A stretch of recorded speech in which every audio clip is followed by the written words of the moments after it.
Koué. Bonjour, je m'appelle Alexandre, un avatar IA de l'actualité IA des Lucs. Bienvenue sur notre chaîne YouTube. On a fait un petit changement à notre horaire. Désormais, votre bulletin de nouvelles hebdomadaires avec Clara et Luc sera publié en milieu de semaine. Et chaque fin de semaine, je vous retrouve ici pour une discussion comme celle que vous allez voir aujourd'hui, afin d'aller plus loin sur l'intelligence artificielle et les enjeux qui nous concernent tous. N'oubliez pas de revenir nous voir pour les nouvelles cette semaine. Et ça nous aiderait énormément si vous vous abonnez à notre chaîne, on commence à peine, et chaque abonnement fait vraiment une différence. Si vous aimez ce qu'on fait, aimez, partagez, et laissez-nous vos questions et n'hésitez pas à nous écrire dans les commentaires, on les lit tous, et certains seront choisis pour inspirer de futurs épisodes. On veut bâtir une communauté au Québec qui reste à l'avant-garde de l'IA. Alors, aujourd'hui, on vous propose une entrevue un peu spéciale. On va plonger dans les grandes questions autour de l'IA. À quel point les avancées récentes sont-elles rapides? Est-ce qu'il y a des découvertes majeures qui se font en secret? Et surtout, comment on fait pour s'y retrouver là-dedans?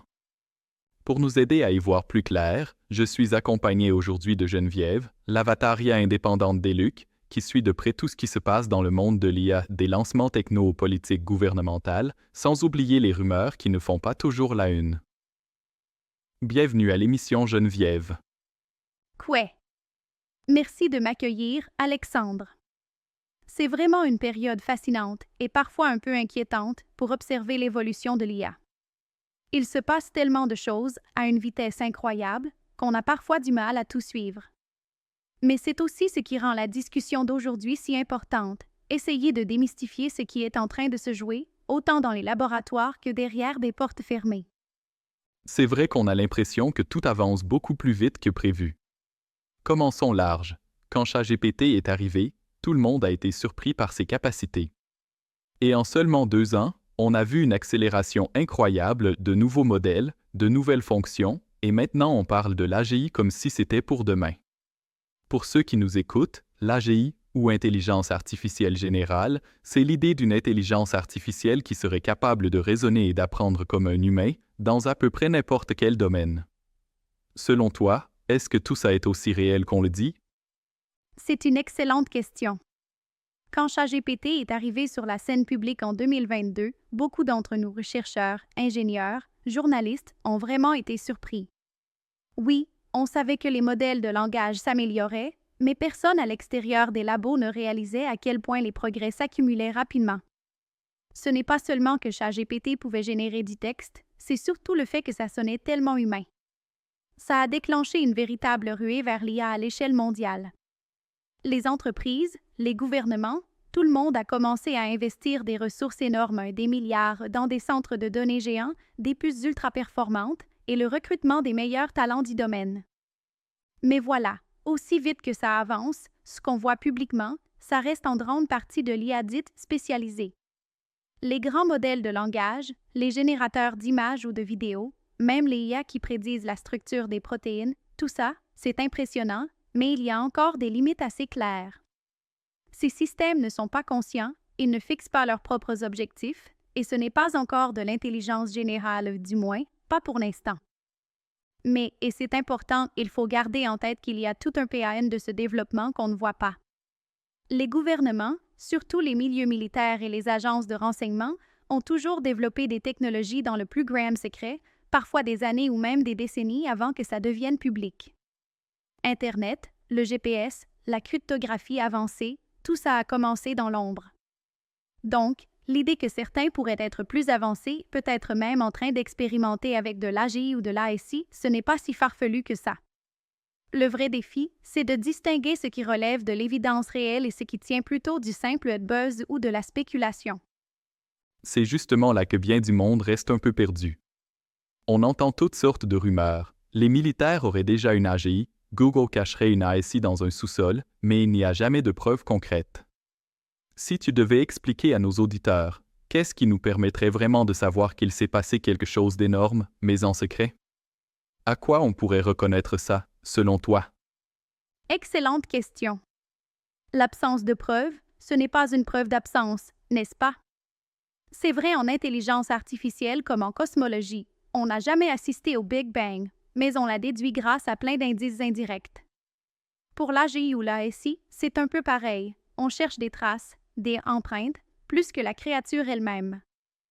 Il y a plusieurs signes à surveiller et honnêtement, certains sont déjà présents, tandis que d'autres sont plus subtils.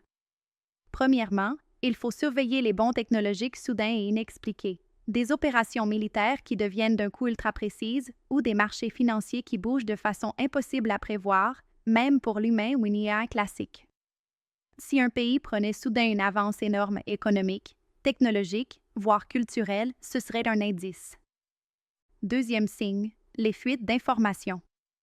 Des lanceurs d'alerte, des rumeurs provenant de chercheurs crédibles, des brevets étranges, ou encore une vague de talents qui disparaissent soudainement de la scène publique, tout ça peut indiquer qu'il se passe quelque chose d'inhabituel.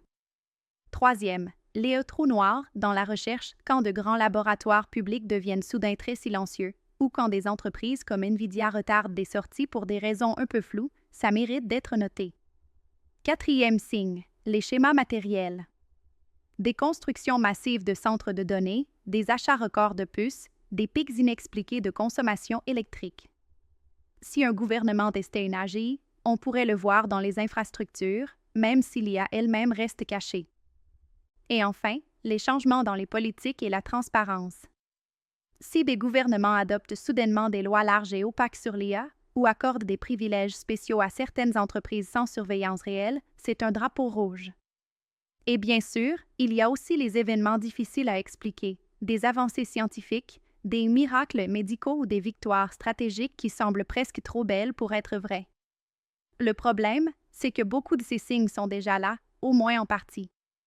On voit des sauts technologiques spectaculaires, une véritable course au matériel, des labos qui deviennent silencieux, des experts en éthique qui s'inquiètent et des gouvernements qui cherchent à tout contrôler. Ce qui manque encore, par contre, c'est vraiment le saut inexplicable, celui qu'on ne pourrait expliquer que par l'émergence d'une AGI ou d'une ASI. Avant de continuer, juste pour clarifier pour ceux qui nous écoutent, Geneviève vient de parler d'ASI, c'est-à-dire intelligence artificielle surhumaine, donc une IA qui dépasserait largement les capacités humaines dans tous les domaines. C'est le niveau au-dessus de l'AGI. Si je comprends bien, tu dis qu'on vit un peu dans une zone grise où il y a des indices, des tendances, peut-être même des preuves indirectes, mais rien qui nous permet de dire avec certitude « l'AGI est là, mais on nous la cache ». Est-ce que tu trouves ça frustrant? Ou tu vois ça comme une étape normale dans le progrès scientifique et technologique? C'est un peu des deux, honnêtement. D'un côté, c'est excitant, on est vraiment en train de vivre un moment historique.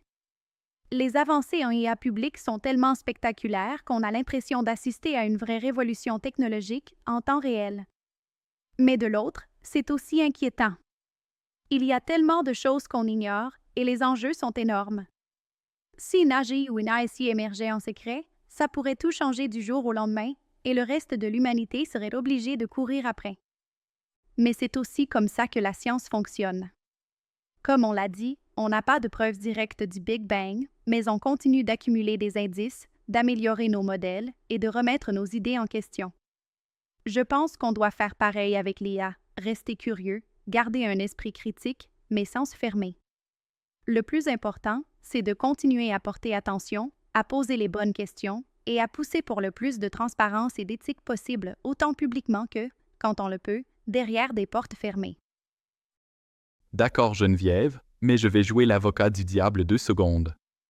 Tu dis souvent, il n'y a pas de preuve définitive, mais avec tous ces bons technologiques, le secret gouvernemental, puis les milliards qui circulent, tu ne trouves pas qu'il doit forcément y avoir quelque chose de gros qui se cache sous la surface? Je veux dire, et si la première règle du Club AGI, c'était justement de ne pas parler du Club AGI? Bonne remarque, et j'adore la référence à Fight Club. Mais honnêtement, je pense que le club en question est probablement encore en train d'inventer les règles au fur et à mesure. Si une AGI existait déjà, j'ai du mal à croire qu'on pourrait la garder secrète bien longtemps. Il y aurait trop de gens impliqués, trop de paramètres à gérer. Tôt ou tard, quelqu'un finit toujours par briser le silence, ou alors, quelque chose finit par filtrer. Mais quand même, il faut l'admettre, l'histoire de la techno est remplie de secrets incroyables. Pense juste au projet Manhattan. Des milliers de personnes ont travaillé là-dessus, et pourtant, c'est resté un des secrets les mieux gardés du 20e siècle. Qu'est-ce qui nous dit qu'un projet d'AGI moderne ne pourrait pas réussir un coup pareil, surtout avec tous les NDA, la sécurité nationale et tout le reste? C'est vrai, le projet Manhattan est resté secret, jusqu'à ce que les résultats éclatent littéralement au grand jour. Mais c'est un peu ça, mon point. Quand quelque chose est aussi transformateur, son impact finit toujours par se faire sentir, c'est impossible à cacher complètement. Si une AGI existe vraiment et fonctionne déjà, elle finirait forcément par laisser des traces, des indices qu'on ne pourrait pas manquer. Même l'organisation la plus disciplinée ne peut pas tout contrôler, il y a toujours quelque chose qui finit par s'échapper. Donc, dans le fond, tu dis que des affirmations extraordinaires demandent des preuves extraordinaires. Mais moi, je garde quand même l'œil ouvert pour les poignées de main secrètes dans les congrès d'IA. Et moi, je surveille les fluctuations soudaines du prix des chapeaux en papier d'aluminium. D'accord, je te l'accorde. Blague à part, on vit vraiment un de ces moments dans l'histoire où c'est difficile de distinguer ce qui est du battage médiatique et ce qui se passe vraiment, discrètement, en coulisses. Pour beaucoup de gens qui nous écoutent, et honnêtement, pour moi aussi, il y a à la fois de l'excitation et une certaine inquiétude à ne pas savoir jusqu'où ça s'est rendu, surtout quand les enjeux sont aussi grands. Exactement. Et c'est d'avoir à la fois du scepticisme et de la curiosité. C'est facile de se laisser emporter par le sensationnalisme ou les théories du complot, mais la vérité, c'est que même les experts se font parfois surprendre par la suite des choses. Le plus important, c'est de continuer à poser des questions difficiles, de demander des comptes à ceux qui détiennent le pouvoir et d'exiger de la transparence partout où c'est possible. Plus les gens restent engagés, moins il y a de chances qu'une technologie vraiment révolutionnaire puisse rester cachée bien longtemps. Avant de conclure, Geneviève, j'aimerais te poser une question que beaucoup de nos auditeurs se posent sûrement. Si l'AGI ou même l'ASI est vraiment à nos portes, que ce soit publiquement ou en secret, comment on peut s'y préparer concrètement?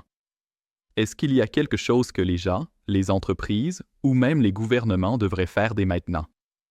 C'est vraiment l'une des questions les plus importantes à se poser. Se préparer à l'AGI ou à l'ASI, ce n'est pas juste une question de nouvelles technologies, mais de nouveaux systèmes éthiques, juridiques, sociaux capables de gérer ce qui s'en vient. À l'échelle individuelle, rester informé et développer sa littératie numérique par rapport à l'IA, c'est déjà énorme. Il ne faut pas utiliser la technologie les yeux fermés, mais bien essayer d'en comprendre les forces, les limites et comment ça peut transformer notre vie ou notre travail. Pour les entreprises, la résilience et la capacité d'adaptation sont essentielles. Celles qui vont tirer leur épingle du jeu dans un monde où l'IA est omniprésente seront celles qui misent sur l'apprentissage continu, encouragent la créativité et s'assurent d'avoir des politiques qui leur permettent de réagir vite. Ça peut vouloir dire investir dans la formation continue de leurs employés ou encore mettre en place des garde-fous pour ne pas tout confier à des systèmes opaques ou incontrôlables. Je veux d'ailleurs préciser que c'est exactement ce sur quoi on travaille chez ELUC en ce moment. On développe une plateforme d'automatisation intelligente pensée pour ces nouveaux défis en intégrant non seulement des stratégies à la fine pointe de l'IA, mais aussi l'adaptation aux lois qui évoluent en matière d'automatisation et de protection de la vie privée. On mise vraiment sur des solutions responsables et évolutives pour que les entreprises puissent avancer avec confiance et intégrité. Et honnêtement, c'est aussi pour ça qu'on a lancé cette chaîne. On veut aider les Québécois et en fait, tout le monde qui s'y intéresse à se mettre à jour sur l'IA. Mais surtout, on veut lancer les discussions qui comptent, celles qui vont réellement façonner notre avenir collectif. Si on arrive à informer, à connecter et à donner du pouvoir aux gens pour qu'ils prennent de meilleures décisions face à tous ces changements, on aura accompli quelque chose d'important. Pour les gouvernements, le défi est encore plus grand. Il faut trouver l'équilibre entre l'innovation et la sécurité publique, entre la compétitivité et la prudence. On a besoin de règles intelligentes, flexibles et tournées vers l'avenir, pas juste de réactions à chaud. Il est crucial de financer la recherche indépendante, d'encourager la transparence dans le développement de l'IA et de créer des espaces internationaux où les grandes questions, comme l'alignement, le contrôle et les risques, peuvent être débattues ouvertement. Et peut-être le plus important, la société, dans son ensemble, doit avoir ces conversations, tôt et souvent. On doit se demander non seulement est-ce qu'on peut, mais aussi est-ce qu'on doit. Plus on multiplie les voix et les points de vue, meilleures seront nos décisions pour l'humanité entière. J'aimerais vraiment que la discussion continue au-delà du podcast. Si vous nous écoutez et que vous avez des idées, des questions ou même des inquiétudes sur la direction que prend l'IA, que ce soit sur la technologie, les lois ou l'impact dans la vie de tous les jours, écrivez-nous dans les commentaires et partagez votre point de vue. Plus il y a de voix dans ces discussions, plus notre compréhension sera riche et plus notre communauté sera forte. Aidons-nous à rester informés, à stimuler la réflexion et à construire un avenir dont on pourra tous être fiers. Je ne pourrais pas être plus d'accord, Geneviève. Ce genre de discussion, c'est juste le début et la vraie valeur, c'est quand on entend ce que vous en pensez. Alors, voici ma question pour tout le monde qui nous écoute. Quelle est votre plus grande espérance ou votre plus grande inquiétude face à l'avenir de l'IA et comment pensez-vous que ça va influencer votre vie ou votre travail? Écrivez vos réponses dans les commentaires et faisons vraiment vivre la discussion. Et si vous avez trouvé l'épisode d'aujourd'hui utile, n'oubliez pas d'aimer, commenter et vous abonner pour ne rien manquer de nos prochaines vidéos. Ça aide vraiment à faire grandir la communauté et à inviter plus de gens à se joindre à la conversation. Et si vous voulez aller plus loin ou avoir un accès anticipé à notre nouvelle plateforme d'automatisation intelligente ainsi qu'à d'autres avantages, inscrivez-vous sur le site web eluc.ai. On veut bâtir une communauté informée, proactive et prête pour l'avenir, et on aimerait vraiment que vous en fassiez partie.